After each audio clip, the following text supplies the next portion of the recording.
거의 1년 만에 뵙는 것 같습니다. 제가 여기 준비하는 동안 이러면 어떨까요? 주위에 계신 분들 앞사람, 뒷사람, 옆사람 보시고 예수님께서 사랑하십니다. 저도 사랑합니다. 라고 이렇게 인사 말씀 나누시는 동안 전 준비하겠습니다.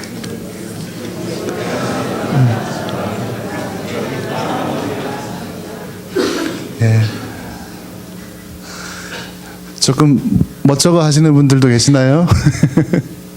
이 인사는 저희 그 가이딩 라이프 프로젝트 교회가 예배 시간대마다 마치는 인사로 이렇게 인사를 합니다.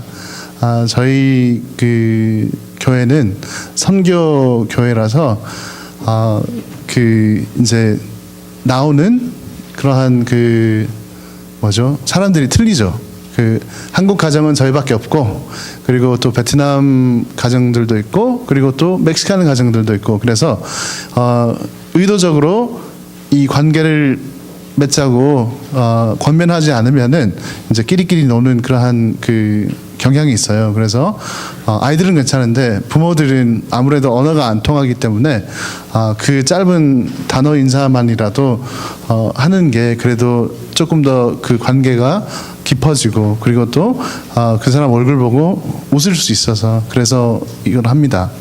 그래서 코너스톤 교회도 항상 보시면은 Jesus loves you, I love you too 이렇게 말씀해 주시고, 아이들한테도 특히 그 이렇게 말씀해 주시잖아요.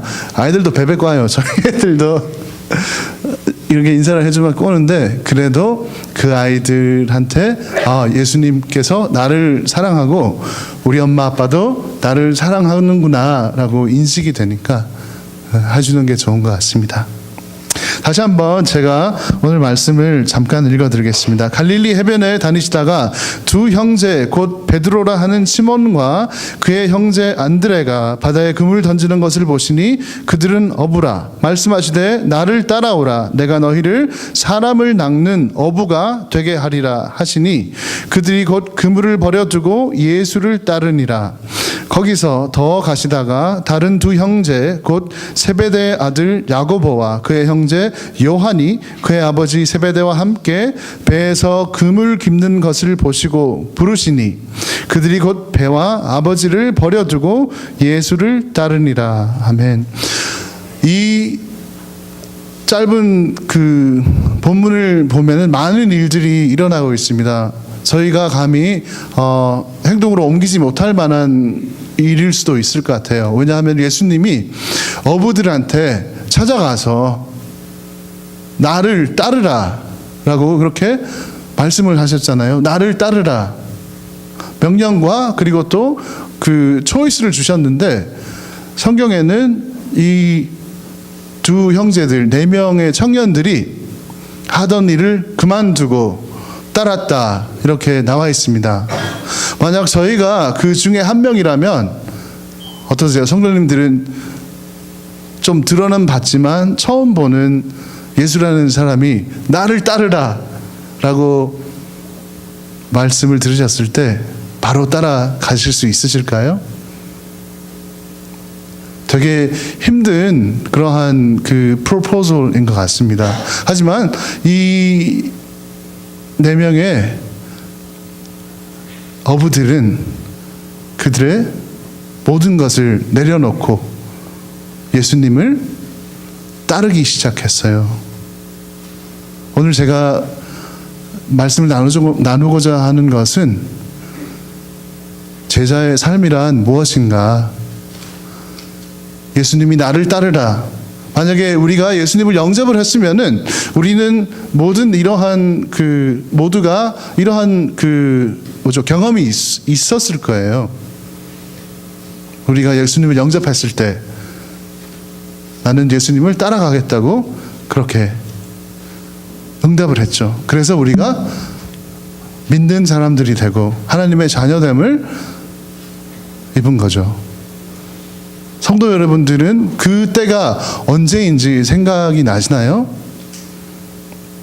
내가 정말 하나님 앞에 내 모든 것을 내려놓고 내 죄를 자백하고 예수님께 죄사함을 얻고, 그리고 예수님의 제자로 따르겠다고 그 시기와 그 기도가 생각나시나요? 저는 고등학교 때 이 일이 있었습니다. 여기서 12살 때부터 이민을 와서 이 동네에서 쭉 자랐습니다. 그래서 조그만 교회에서 그 토요일마다 그 청소년들을 모아서 토요 찬양 예배라는 거를 그 당시에는 되게 그 교회마다 했었어요. 근데 저는 이제 자진해서 그 앞에 찬양팀 중에 한 명으로, 믿음은 없었지만 앞에서 나타내 보이고 싶기 위해서 자진해서 노래를 불렀어요. 근데 어느 한 토요일 저녁에 목사님께서 하시는 말씀이 정말 내 마음속에 와 닿아서 제가 눈물을 흘리면서 하나님한테 회개의 기도를 하고, 그리고 예수님을 내 삶을 다해서 따르겠다고 그렇게 기도를 한 그 기억이 있습니다. 그 다음날 일어났을 때는 주일날이죠. 그 모든 게 새 것처럼 보이는 그런 경험이 있었어요. 차를 타고 운전을 하고 이제 17번 롤트를 타고 이렇게 가는데 나무를 보면은 나뭇잎이 반짝반짝 그리는 게 그 뭐죠? 초고화질 HD라 해야 되나? 모든 게 너무 선명하고 너무 감격스럽고 또 제 안에서 감사의 기도가 절로 나오는 그러한 그 경험이 있었습니다.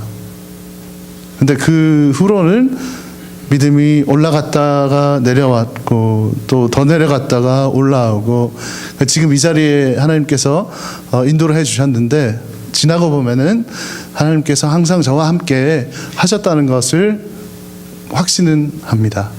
그래서 오늘 이 4명의 제자들이 어떠한 마음으로 또 이 제자들의 대답과 행동이 어떠한 삶의 변화를 일으키고 또 이 삶의 변화가 우리의 삶에 적용이 되는 건지, 우리가 이렇게 살고 있는 건지, 우리 자신을 돌아보는 시간과 그리고 또 하나님과 가까워지는 시간이 되기를 기대해 봅니다.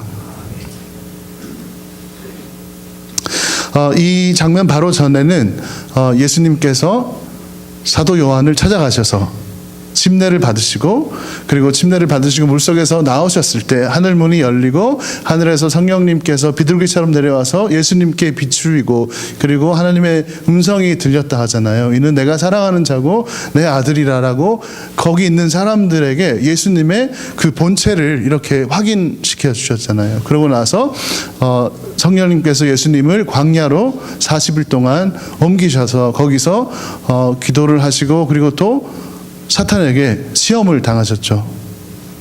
시험을 당하실 때마다 예수님께서는 하나님의 말씀으로 그 시험을 이기셨습니다. 우리가 시험을 당할 때 먼저 알아야 되는 것은 낙심치 말고 하나님께 아뢰는 거죠. 그리고 하나님의 말씀을 붙잡고 그 시험을 이겨내는 겁니다. 어떨 때는 그냥 견디는 것도 이기는 거라고 저는 믿습니다.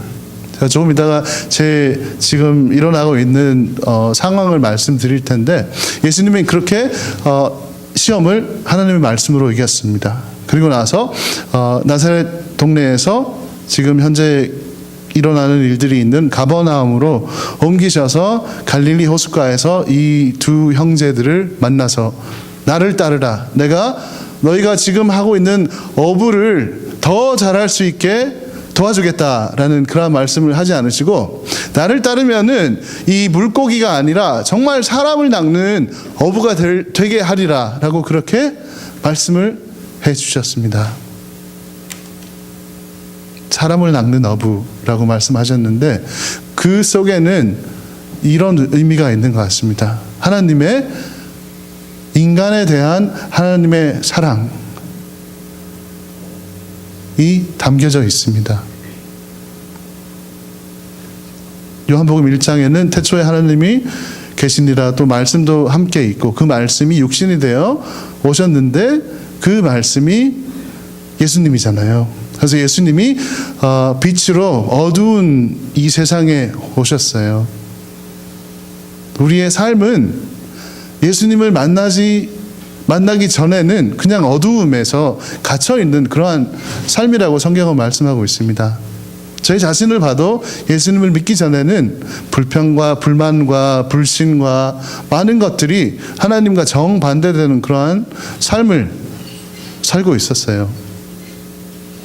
그런데 예수님께서 빛으로 이 땅에 오셔서 그리고 또 개개인들을 만나셔서 어둠을 헤집고 가셔서 빛을 비추실 때 우리의 삶이 변화되는 것을 압니다. 아직도 우리가 살고 있는 이 지역과 또 때로는 우리의 삶에 어둠이 깃들고 어둠이 침투하려는 것을 우리는 느낄 수가 있습니다. 못 느끼면은 문제가 심각할 수도 있어요. 왜냐하면은 어두운 곳에 항상 갇혀 있잖아요. 그러면 그게 이제 익숙해질 수가 있잖아요.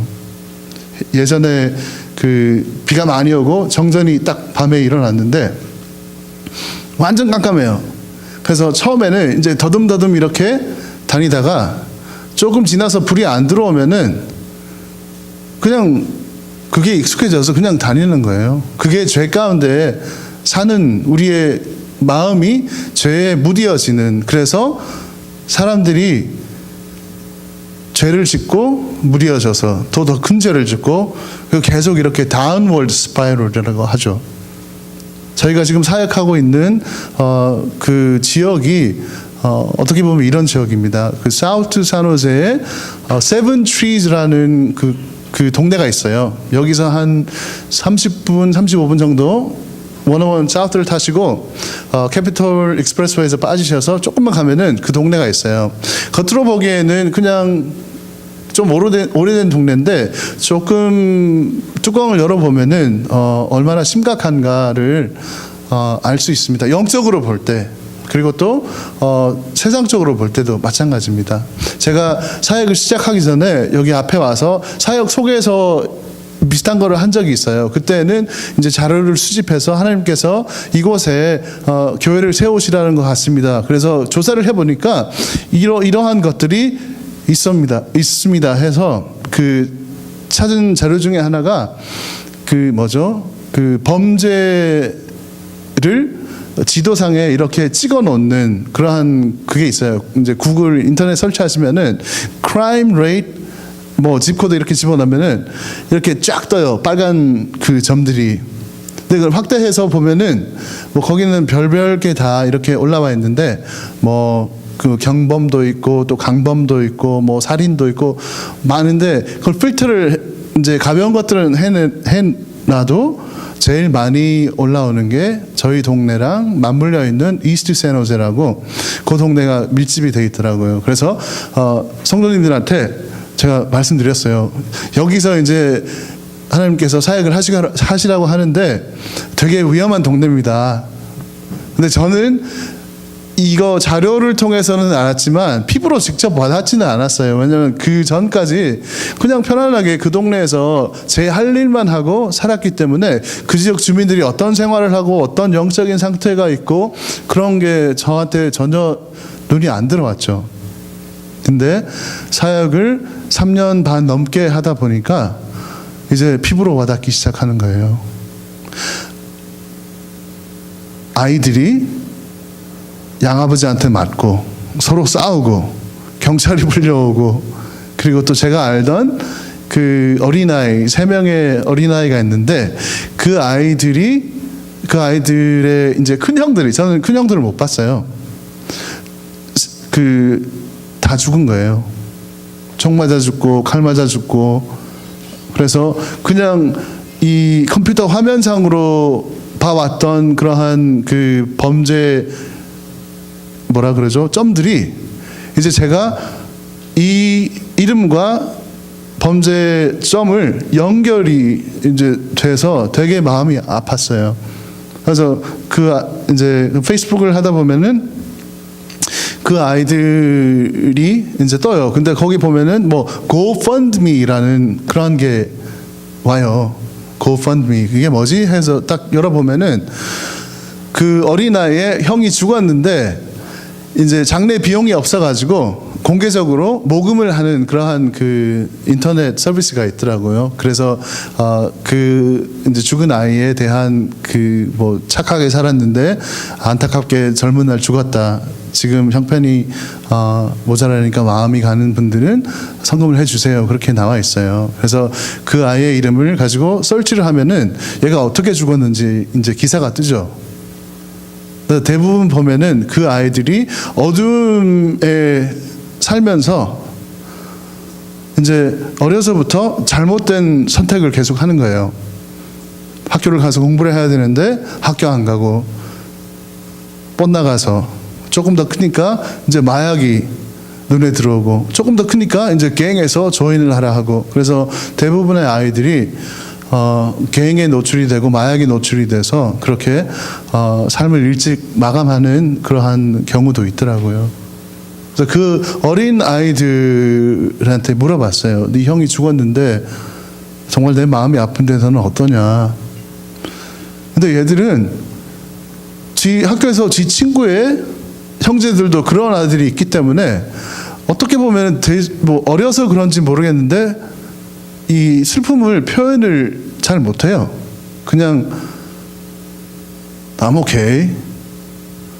멋쓰고서 그런 건지 아니면 그 일이 언젠가는 일어날 수 있어서 그 일이 일어났기 때문에 당연해서 그런 건지 그거는 잘 모르겠어요. 그런데 그러한 지역에 지금 그에서 사역을 하고 있습니다. 하지만 이거는 분명한 것 같습니다.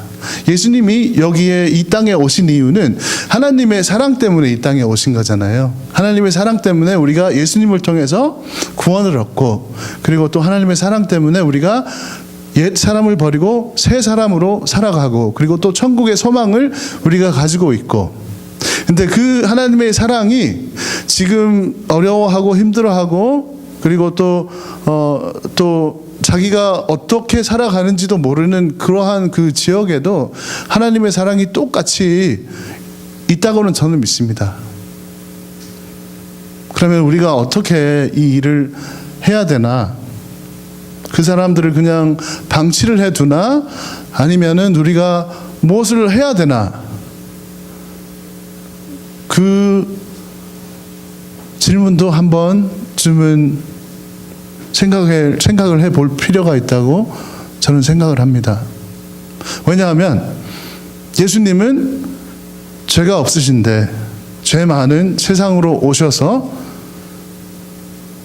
우리를 위해 죽으시고 또 더 많은 사람들을 살리시기 위해서 제자들을 삼으셨잖아요. 베드로와 안드레, 야고보와 요한 나를 따르라. 그 말의 뜻은 예수님께서 내가 하는 일을 같이 조인하자라는 그러한 프로포즈인 것 같아요. 그 뜻도 당연히 포함이 되어 있습니다. 그래서 첫 번째 우리가 알아야 될 일은 하나님의 사랑은 사람을 골라서 주시지 않습니다. 모든 인류를 하나님이 사랑하십니다. 우리가 잘났거나 못났거나 돈이 많거나 적거나 온전하거나 안 온전하거나 하나님의 사랑은 우리에게 공평하신 걸 이 시간 선포합니다. 하나님의 사랑에 감사하시기를 매일 감사하시기를 예수님의 이름으로 축원합니다. 왜냐하면 이 하나님의 은혜라고 말을 하잖아요. 하나님의 은혜에 감사합니다. 그런데 우리가 하나님을 더 많이 알수록 하나님의 은혜가 더 넓어지고 깊어지는 것 같아요. 하나님의 은혜는 똑같은데 우리의 영적인 무지와 그리고 또 영적인 그 어두움 때문에 하나님의 은혜가 우리의 삶에 얼만큼이 주어지는 것에 대해서 잘 모를 때가 있습니다. 하지만 예수님께서는 항상 기뻐하고 쉬지 말고 기도하고 범사에 감사하라. 우리가 해야 할 일은 이 세 가지, 그리고 제일 중요한 것은 하나님을 우리의 삶에서 인식을 하고 그리고 또 감사를 하는, 그래야지 우리가 하나님의 은혜가 얼마나 더 큰지 알고 예수님께서 십자가에서 그 당하신 고통과 그 사건이 우리의 삶에 현실로 다가오는 그러한 일이 있을 줄 압니다. 여러분들은 예수님을 나의 구세주라고 믿으십니까? 예수님이 나를 따르라 했을 때 무조건적으로 따르셨을 것 같아요. 근데 생각을 해보면은 우리 자신도 앞에 일이 어떻게 될지 모르는 그 사이에 예수님 내가 따르겠습니다라고 대답을 했잖아요. 이 사도들을 보면은 그 예수님께 대해서는 들었지만 그 직접적으로 이렇게 대화는 처음인 것 같습니다. 좋은 하나님의 말씀을 전하는 젊은 랍비다, 선생님이라고 이렇게 소문이 퍼졌던 것 같아요. 하나님의 말씀을 정말 잘 전하고 말씀에 능력이 있다. 그래서 이 어부들이 네, 내가 따르겠습니다 라고 했을 때는 처음에는 예수님이 이분들한테는 그냥 선한 선생님, 인생의 멘토로밖에 안 왔다고 성경에는 이렇게 기록을 하고 있는 것 같아요. 왜냐하면은 그 전까지 그 예수님께서 그 마태복음 쭉 내려가다 보면은 많은 사람들이 예수님의 가르침이 너무 힘들고 어려워서 예수님을 떠났다, 이렇게 그 한 구절이 있어요. 근데 예수님께서 그 12제자를 보고 너희들도 떠날 거냐라고 물어보셨을 때 안 떠났잖아요. 그리고 또 사람들이 나를 누구냐 부르느냐라고 물어보시고 너는 베드로 나를 누구냐라고 물어보셨을 때 베드로가 예수님은 하나님의 살아계신 하나님의 아들입니다라고 그렇게 고백을 했습니다.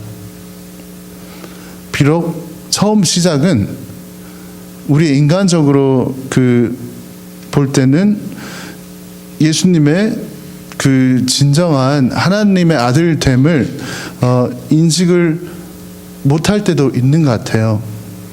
하지만 예수님께서 나를 따르라 했을 때는 그 안에는 많은 의미가 있습니다. 첫 번째는 나를 따르면은 어두움에서 빛 가운데로 옮겨주리라, 그 약속이 있습니다. 우리가 어두운 죄 가운데서 살고 있을 때 예수님께서 우리를 친히 찾아오셔서 나를 따르라, 내가 너를 생명의 길로 인도하리라. 그리고 또 있는 것은 나를 따르면은 너의 옛 삶을 버리고 새 삶을 살아야 되는데 육적인 삶이 아니라 이제는 영적인 삶을 살아야 된다라고 예수님의 말씀의 가르침이 여기에 있습니다. 영적인 삶은 무엇인가요? 그러면 영적인 삶은 나 자신이 죽고 내 안에 내주하시는 예수님이 사는 거죠. 사도 바울이 죄는 죽고 하나님께는 산다, 그 일이 매일 이루어지는 게 진정한 제자의 삶이라고 봅니다.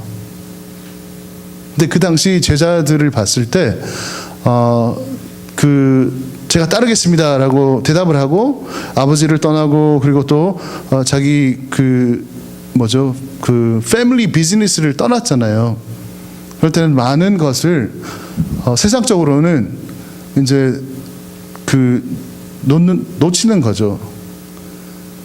그 당시에는 아버지가 하던 일을 아이들이 유업으로 이제 받고 계속 그 일이 반복되잖아요.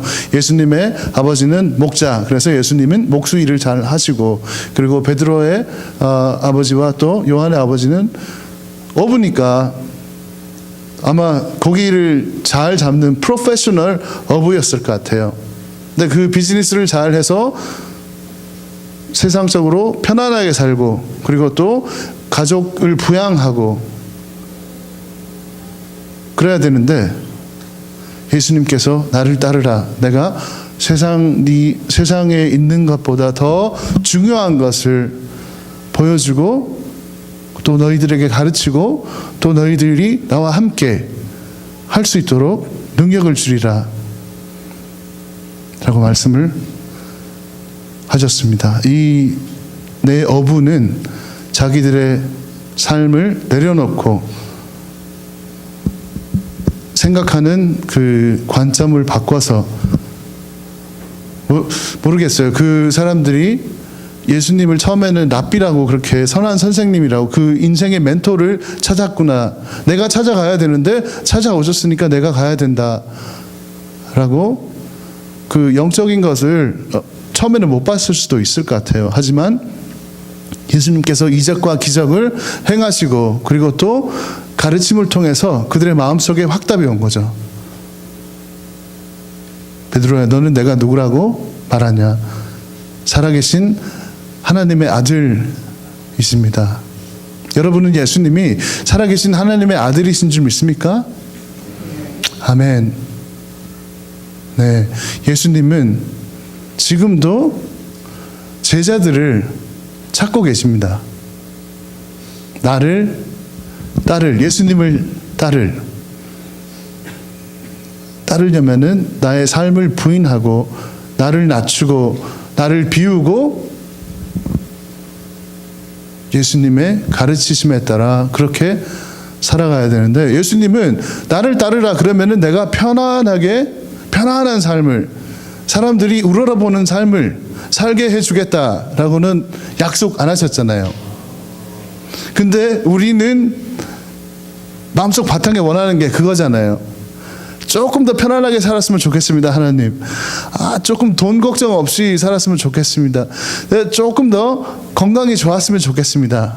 보면은 우리의 그 원하는 거는 우리의 나와 우리의 가족과 우리의 친인척 거기에 이제 국한이 돼 있을 때가 많은 것 같아요. 진정한 제자의 삶은 내가 원하는 게 아니라 하나님께서 무엇을 원하시는가를 기도하면서 보여주시면은 그 길을 따르는 건 줄 믿습니다. 그래서 예수님은 제자들한테 나를 따르면은 또 십자가를 져야 된다. 이 십자가 얼마 무거운지 알아? 우리 모두 십자가가 있어요. 우리가 짊어져야 될 삶의 짐. 근데 그 짐을 짊어지면 내가 도와줄게. 나를 따르면 도와주십니다. 비록 우리가 건강이 없고 물질이 없고 또 권위가 없을지라도 하나님의 눈에는 우리가 세상 어느 것보다 존귀한 하나님의 창조물이잖아요. 그래서 예수님께서 이 세상에 오셨고, 근데 마귀는 자꾸 그걸 흔들려고 해요. 우리의 마음속에서 열등감이 생기게 하고 또 우리가 자꾸 좌절하게 하고 우리의 믿음이 자꾸 하나님께서 떠나서 옛 사람으로 자꾸 가게 만드는 게 이 마귀가 하는 짓입니다. 우리가 영적으로 깨어 있어야 되는데, 우리가 영적으로 깨어 있으면은 이 일이 일어날 때 우리가 바로 이 방향을 틀 수가 있을 것 같아요. 예수님, 내가 가는 길 올바른 길로 갈 수 있게 도와주세요. 이제 사역을 하다 보면은 그 동네 아이들이 오잖아요. 하나님께서 많은 아이들을 보내주시는데 공부를 못하는 애들은 특별히 그래요. 자존감이 되게 낮아요. 왜냐하면은 학교에서 듣는 말은 친구들도 이것도 몰라 멍청이. 선생님들도 적나라하게 말은 안 하겠지만 약간 좀 손뗀 그러한 느낌을 받을 거예요. 그 아이들도. 집에서도 엄마가 있으면은 엄마의 사랑, 아빠가 없는 애들은 아빠의 사랑을 못 받고, 그리고 자의반 타의반으로 도움이 필요해서 저희 이제 사역하는 그 홈워크 클럽으로 오는 애들이 있어요. 그래서 보면은 공부 못해요. 5학년인데 3학년 수준, 2학년 수준 이런 애들이 많고, 그리고 또 이거를 이제 해보자라고 하는데 끈기력도 없고 너무 이제 일찍 그냥 포기하고. 그래서 그 아이들한테 제가 해주고 싶은 거는 이거죠. 네가 비록 이 공부를 아직은 못할지라도 이거는 노력하면 된다. 근데 네가 지금 알아야 되는 거는 하나님이 너를 어떻게 보느냐 이거다. 너 생각해봤냐? 하나님이 너를 볼 때 어떠한 마음인지. how would God feel about you? 몰라요. I don't know. 왜냐하면 하나님이랑 관계없는 삶을 살았기 때문에 하나님이 누군지도 모르고 예수님이 누군지도 모르고 그냥 크리스마스 때 저쪽 땅에서 이제 선물 주는 사람이 온다 그 정도인데,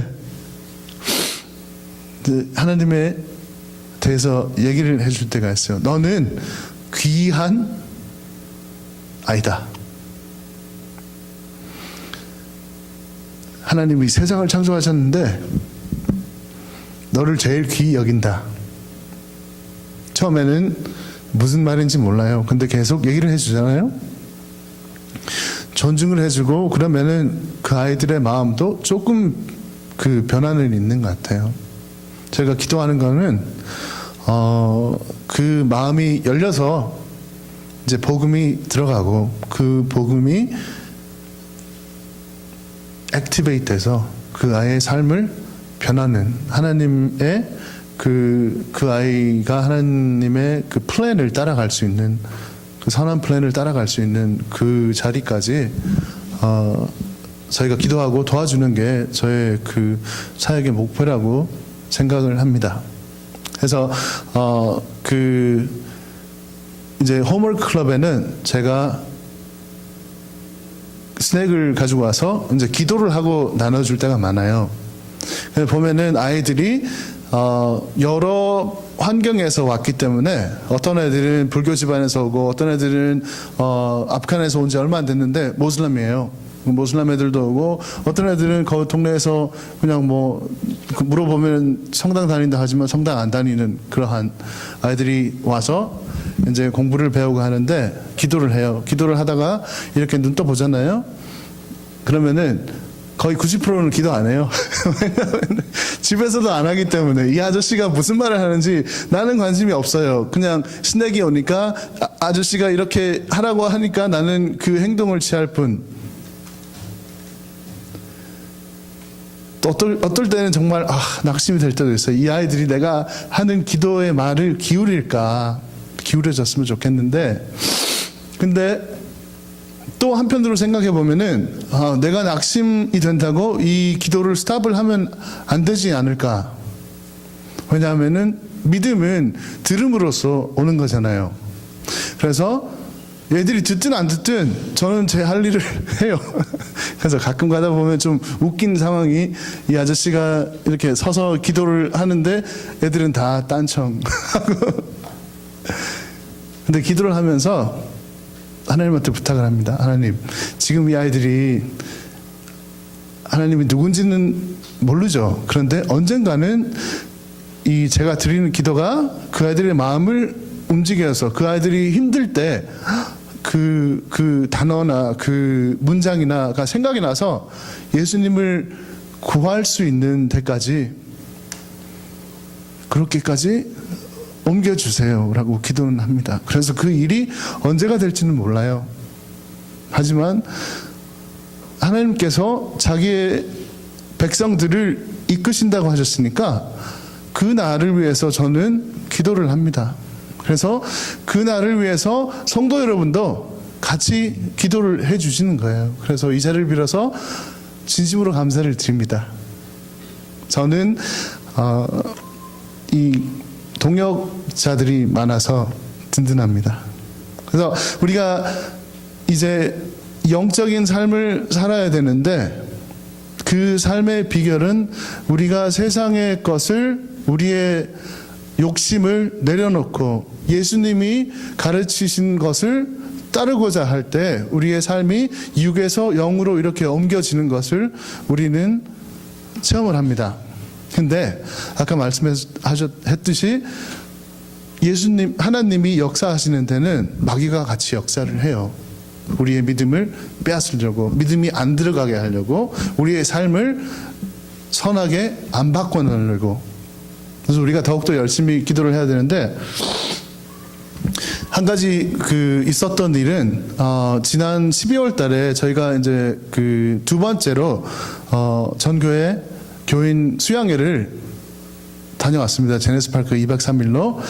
이제 거기서 그 부모들도 그냥 인사만 했던 부모들도 2박 3일 동안 같이 있어서 얘기도 좀 나누고 또 애들이랑 같이 좋은 시간을 보냈는데 그때 데이빗이라는 애가 저한테 질문을 했어요. 이제 오후에 눈밭에서 놀다가 데이빗이 이렇게 와서 Hey Pastor Peter, I have a question for you 이렇게 물어보는 거예요. 그래서 데이빗은 2학년인데 되게 활발해요. 모르는 사람들한테 가서 말도 잘하고 그리고 또 좀 조용히 하자 하면은 조용히 못하고 그런 애들 있잖아요. 근데 걔가 와서 이제 물어보는 거예요. Pastor Peter, do you know who's stronger? Buddha or Jesus? 이런 거예요. 목사님은 예수님이 강합니까? 아니면 부처가 강합니까? 그 답을 아시나요? 저한테 물어보는 거예요. 웃을 만한 질문인데, 그런데 우리가 그 생각을 해보면은 되게 영적인 질문이죠. 왜냐하면 우리가 그 부다를 빼고 딴 것을 집어넣어 보세요. 돈이 예수님보다 강합니까? 우리의 건강이 예수님보다 강합니까? 우리의 직위가 예수님보다 강합니까? 우리의 배우자가 예수님보다 강합니까? 우리가 우리 자신이 제일 중요시하는 게 무엇인가를 그 부처를 빼고 거기다 집어넣고 우리의 자신에 물어보면은 어떤 답이 나올까요, 여러분은? 그래서 그 아이에게 대답을 해줬어요. 질문으로, 데이빗, 네 생각에는 누가 더 strong 할 것 같냐? 물어보니까 이 베트남 아이가 저를 딱 봐요. 그래서 눈치를 딱 보더니 목사가 원하는 대답을 했던 것 같아요. Jesus? 그래서 맞다고 했어요. You're right, Jesus. God loves you so much. He sent Jesus to die for you on the cross so that if you believe in Him, He will give you a new life, a life that will not end in heaven. 그렇게 얘기를 해줬어요. 근데 이 데이빗은 그 작년 여름쯤에 예배를 나와서 자기가 하나님을 믿겠다고 손 들고 또 영접 기도도 같이 한 친구예요. 근데 어린아이기 때문에 이제 이게 헷갈리는 거예요. 왜냐하면 집에서는 부모들이 이제 부처 그 불교니까 부처의 가르침을 가르치고 절에 데리고 가서 이제 그 기도하게 하고, 근데 홈워크 클럽에 오고 또 예배에 오면은 패스터 피터는 맨날 하나님 얘기만 하고 있고, 그래서 얘가 혼돈이 온 것 같아요. 근데 얼마 안 있다가 얘가 그만 오더라고요. 그래서 안 본 지 한 이제 2달 정도 됐어요. 얼마 전에 봤는데, 그래서 궁금해가지고 걔 아빠는 영어를 좀 할 줄 아니까 텍스트로 보내서 그 데이빗이 요새 안 오는데 괜찮냐, 그리고 또 필요하면 언제든지 보내라, 아니면 내가 가서 픽업을 해서 라이드도 해주겠다라고 보냈는데 답이 안 왔어요. 근데 이번에 이제 그 7월 달에 있을 그 서머 캠프를 광고를 하면서 광고를 듣고 데이빗이 아빠랑 같이 사인업을 하러 온 거예요. 그래서 물어봤어요. 반가운 마음으로, 데이빗, I miss you so much. Where have you been? 그러니까 여전히 동문서답이에요. 그러면서. 근데 알고 봤더니 얘가 이제 홈워크는 도움을 안 받아도 된다, 이 말이었던 것 같아요. Okay, but we still want to see you at church. 그러니까 대답을 못해요. 부모가 제 생각에는 거기 안 가도 된다고 말을 했을 것 같아요. 그래서 우리가 알아야 되는 것은 이 한 생명이 어두움에서 빛으로 이렇게 옮겨지는 게 어떤 면에서는 되게 쉬워요. 내 의지로 내가 예수님을 믿겠다라고 했을 때 우리에게 영생이 주어지잖아요. 왜냐하면 믿음으로 말미암아 우리가 영생을 얻으니까. 그런데 그 믿음이 계속 지속되기는 상황에 따라서 되게 힘들 것 같습니다. 왜냐하면 아직 데이빗은 어리고 부모가 케어를 해줘야 되고, 그리고 또 그 부모는 딴 우상을 믿기 때문에, 그래서 이 우리 교회가 해야 할 일은 이 데이빗이 비록 지금은 교회에 못 나오지만 우리는 미래를 보고 기도를 하는 거죠. 이 아이가 3학년이 되고 5학년이 되고 계속 쭉 커 올라가잖아요. 언젠가는 하나님께서 이 아이를 믿음의 자리로 다시 옮기셔서 이 아이가 예수님을 정말 진정으로 만나서 예수님의 제자가 되겠다고 선포하고 그 삶을 살면서 자기 집으로 돌아가서 아버지 어머니 부처 우상입니다. 내가 믿는 예수님이 참 예수님이고 살아계신 하나님이 아버지 어머니도 사랑합니다. 예수님 믿으세요. 라고 전도할 수 있는 그 전도자의 자리에 갈 수 있을 때까지 기도하고 또 도와주고 하는 게 하나님께서 주신 제 사명이라고 그렇게 믿고 있습니다. 그래서 이 아이들을 보면은 천차만별이잖아요. 똘똘한 애도 있고 또 좀 어눌한 애도 있고 그런데 그 아이들을 보는 게 아니라 그 아이들이 하나님이 어떻게 보실까 라는 그 마음을 가지는 게 더 중요한 것 같습니다. 성도 여러분, 저희들 가족들 있지 않습니까? 하나님께서 주신 아이들, 그 아이들을 볼 때 내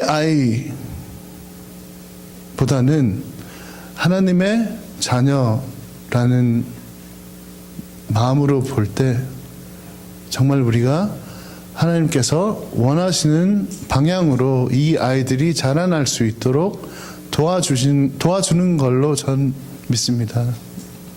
자식은 우리의 소유물이 아니잖아요. 하나님께서 우리에게 맡기시고 우리가 지혜로 그 아이들을 돕고 믿음의 자리로 갈 수 있도록 돕는 것이죠.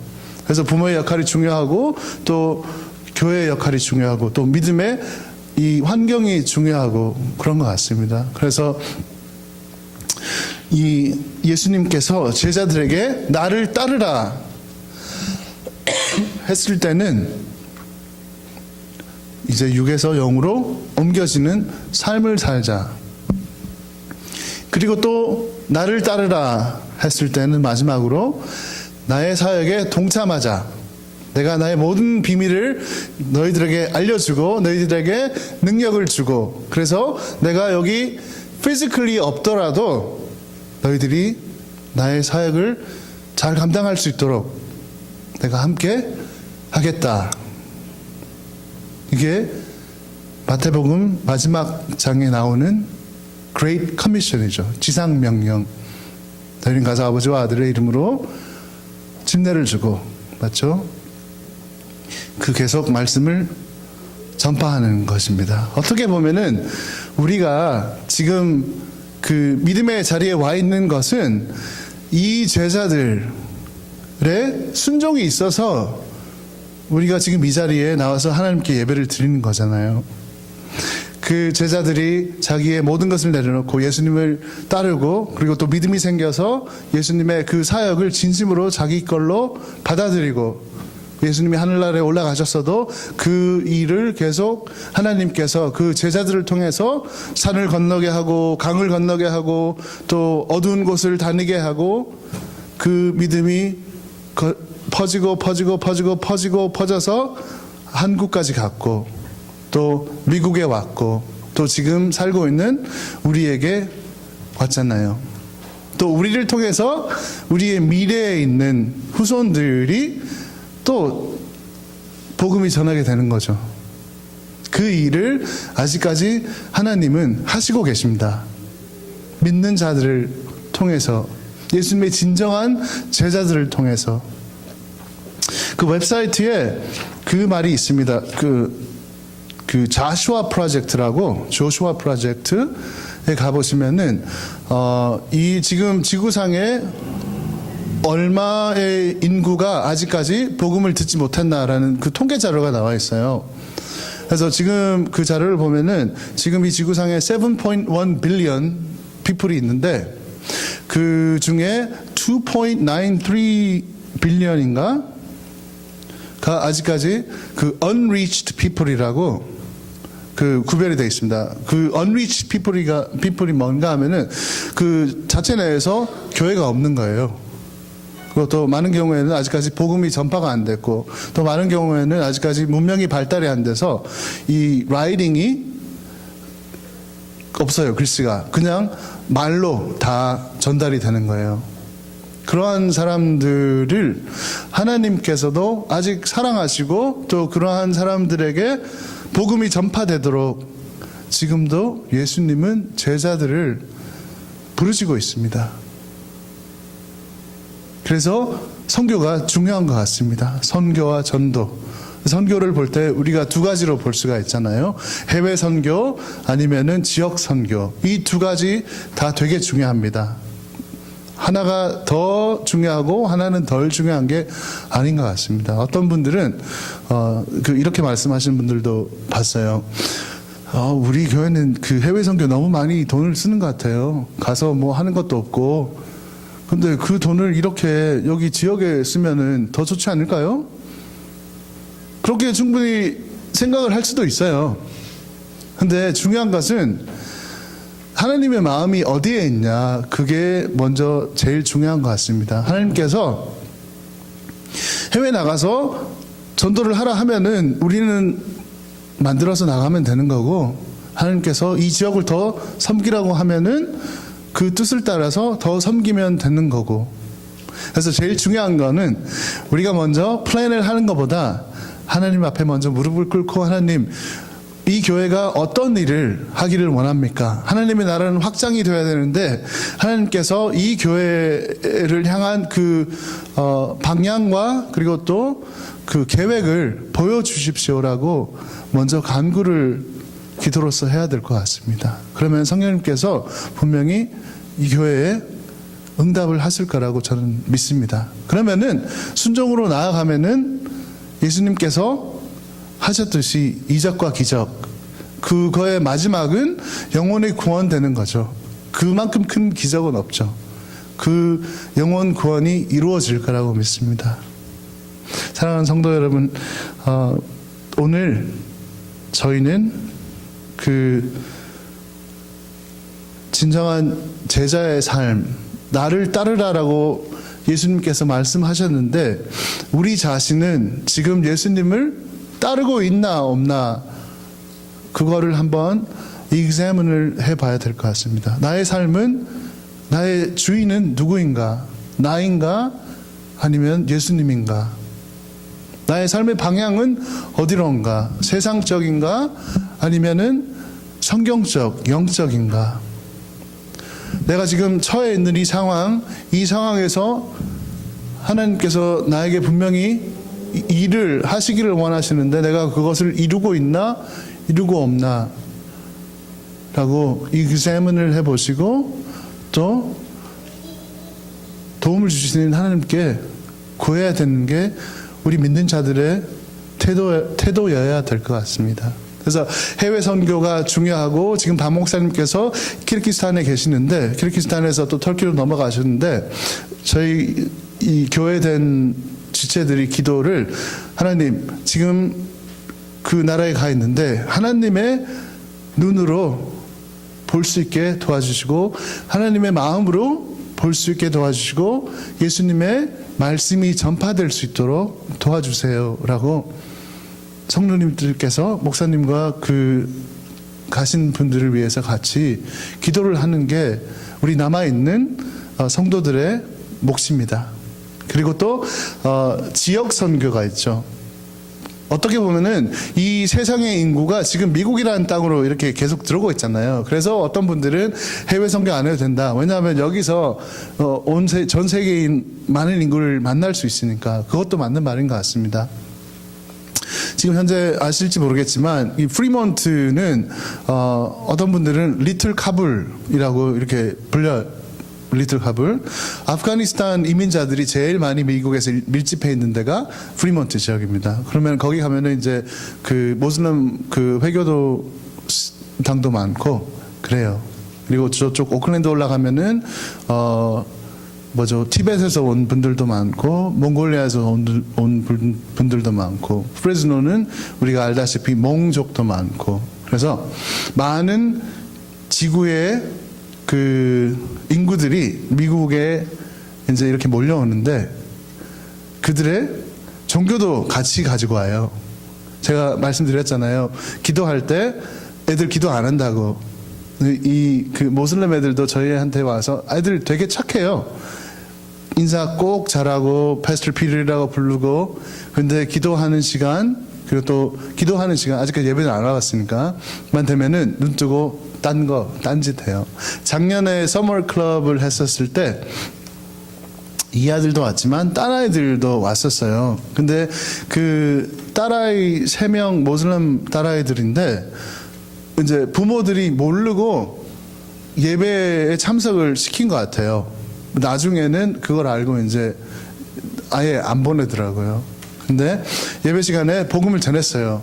근데 이 딸아이가 손을 들고 예수님 믿겠다고 그렇게 그 얘기를 했어요. 그래서 그 딸아이를 위해서 기도를 하고 했는데, 근데 딴 아이들은 걔 딸아이보다 좀 더 큰 언니였나? 오빠였나? 모르겠는데, 손을 내리라고 계속 이렇게 하더라고. 얘기를 들어보니까, 그 모슬람들은 자기 나라에서보다 이 나라에서 더욱더 믿음이 강해진다고 하더라고. 왜냐하면은 미국의 이제 이 서구 문화에 섞이지 않도록 자녀들 훈련을 되게 열심히 시킨다고 그렇게 들었어요. 그 아이들도 하나님께서 사랑하시는 아이들이잖아요. 그 가정도. 그래서 우리 믿는 사람들은 그러면은 그 아이들을 볼 때 어떻게 해야 되나. 지금 이 미국의 추세가 이게 계속 나눠지잖아요. 양극화돼가지고. 모슬람은 싫고 두려운 존재고, 그래서 추방을 해야 되고, 계속 이런 이제 그 일들이 일어나고 있는데, 궁극적인 하나님의 마음은 그 사람들도 예수님의 복음을 듣고 또 구원에 이르러야 되는 게 하나님의 마음인 것 같습니다. 그러면은 그 사람들이 복음을 어떻게든 접해야 되는데, 그 몫은 여기 있는 모든 분들의 몫인 것 같습니다. 왜냐하면 우리가 학교를 가면은 학교에 모슬람 학생들이 있잖아요. 우리가 직장에 가면은 직장에 보면은 인디아에서 온 사람들, 또 그 중동에서 온 사람들 많아요. 우리가 자영업을 할 때 손님들도 그런 사람들이 많고, 그래서 우리에게 주어진 기회는 되게 많은데 우리가 그것을 적극 활용을 하는지 안 하는지, 그거는 다시 한번 생각을 해봐야 될 것 같습니다. 물론 우리가 먼저 말씀으로 바로 서야지 하나님께서 우리를 통하여서 역사를 하시는 거죠. 그러기 위해서는 우리가 제자된 삶, 진정으로 제자된 삶을 잘 매일 살아야 될 것 같습니다. 그러려면은 우리의 마음 속에, 우리의 삶 속에 하나님의 말씀을 더욱더 사모하는 마음이 있어야 되고, 그 말씀을 공부를 하는, 묵상을 하는 그러한 습관을 길러야 되고, 그리고 또 사람을 볼 때 겉모습이 아니고 그 사람의 뭐라 그래야 되죠? 하나님께서 바라보는 그러한 시점으로 바라봐야 될 것 같습니다. 그 사람이 어떠하든.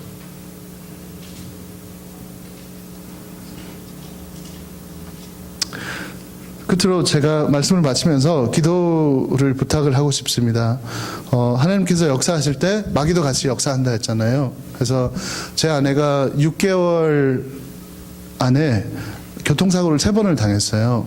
작년 11월 달부터 시작해서 11월 달에는 누가 와서 뒤에서 받고 스탑 사인 있는데, 그리고 1월 달에는 큰 사고였어요. 680 프리웨이를 달리는데 뒤에서 누가 받아서 차가 중앙 분리대를 받고 이렇게 돌아서 에어백 터지고 차도 폐차시키고, 그래서 이머전시 룸에도 갔고, 다행히 하나님께서 목숨을 건져주시고, 그리고 회복하는 중에 4월 말에 이제 몸이 어느 정도 80% 정도 회복이 돼서 이제 다시 교회 가서 예배를 드려야 되겠다라고 그 생각을 하고 있던 찰나에 집으로 오는 그 저희 동네에서 느닷없이 왼쪽에서 또 어떤 차가 저를 들여받았어요. 그래서 이 세 번의 이 사고가 저희가 낸 건 아무것도 없고 다 누가 와서 받고, 두 번은 뺑소니, 누가 쳤는지도 몰라요. 만약에 믿음이 없는 눈으로 볼 때는 사람들이 저를 보고 재수 엄청 없다, 우리랑 가까이 지내지 말자라고 할 수도 있어요. 옮으니까. 근데 우리가 영적으로 볼 때는 이거는 사탄의 공격인 거예요. 그래서 기도를 하고 하나님의 보호하심을 구하고, 그리고 또 우리의 마음속에 비록 우리가 지금 육적으로 힘들지만 하나님께서 저희 마음에 평안함을 주십시오. 하나님께서 이 모든 이 상황을 움직이시고 있는 것을 저희는 믿습니다 라고 아내와 저는 믿습니다. 그러면서 기도를 하면서 매일매일 버티고 있어요. 그래서 저희를 위해서 기도를 해주시고, 그리고 또 emotionally, 심적으로는 힘들죠. 왜냐하면 저한테 제일 중요한 사람이 제 아내인데, 아내가 그렇게 아파서 누워 있으면은 제 마음도 안 좋죠.